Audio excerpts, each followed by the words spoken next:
I'm Cave Joel, and you're watching Comic Smack, the weekly comic book show where we take closer looks at the coolest and most happening comic book storylines going on today. And on this episode, we're going to be taking a closer look at Suicide Squad Most Wanted Deadshot and Katana #1. Fun fact, this was actually supposed to be a Katana miniseries, that is until I'm sure somebody at the office realized, we got a Suicide Squad movie coming up. Katana's in that movie. Maybe this Katana miniseries should be a Suicide Squad miniseries? So now Deadshot's in it too. Let's find out more about this story as we hop on in. So, the comic opens in South America, where in Deadshot, Floyd Lawton is making bullets rain like, rain on a drug cartel. It would seem Amanda Waller has dispatched him here on a special mission to take out a rather nasty drug pin calling himself Shay. Yeah, if the name wasn't enough of a dead giveaway, this baddie thinks of himself as something of a freedom fighter. Deadshot really could give less of a crap about the political climate of this area, he just points and shoots. The mission was sadly ultimately a bust, Shay wasn't there, which means Lawton gets locked back up in his cell at Belle Rev to stew for just a little bit. That is until Waller passes some rather interesting information his way about someone he knows, someone who they claim is now in hospice care. Moreover than that, Waller prods at Deadshot, saying she knows the truth about the fake story he's been spinning for the last couple years. FYI, for those of you who are not in the know,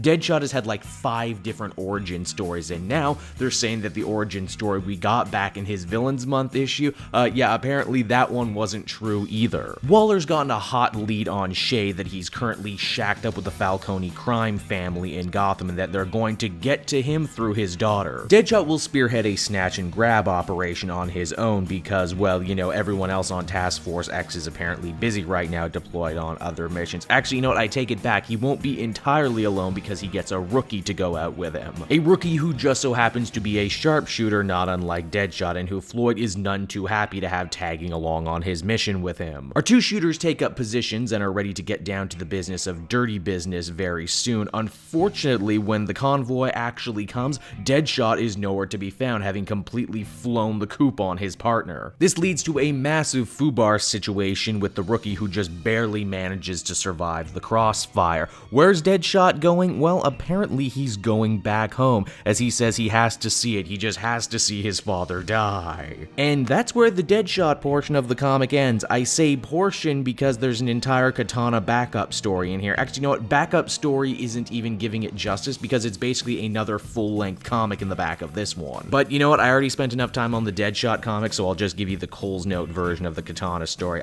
We're dealing with the Cult of the Cobra, who are out doing evil things in some unspecified country. Katana gets airdropped in to rescue a scientist that the cult has held captive. She's doing important research on the overlap between great technology and ancient magics. Katana wants to leave once her mission is completed, but a bunch of the abused people who have been living under the tyranny of the Cult of the Cobra convince her to stay and help them take up people's militia against them. At first it seems like Katana has the bad guys on the rope, that is until the main Cobra guy busts out some crazy giant super weapon, and that's pretty much where it ends. Suicide Squad Most Wanted Deadshot Katana #1 is definitely a lot of comic bang for your buck. Part of me has to wonder though why they packaged these 2 completely unrelated stories together in one book. Maybe they didn't have faith in one or both of them. As far as I'm concerned, the Deadshot story was stronger, or maybe it's the fact that I read it first, or the fact that I'm more interested in Deadshot than Katana, who can say for certain. I do think it's funny that every time Deadshot gets himself a new little mini-series, it always seems to be based around retconning his origin for whatever reason. Don't be surprised if his daughter actually shows up by the end of this to get things more in line for his movie appearance. Overall, I did like it, a 7.5 out of 10. Hey everyone, thanks so much for watching my newest video. I hope you enjoyed it, and I hope you'll feel like checking out some more videos I have on offer here at Cape Joel.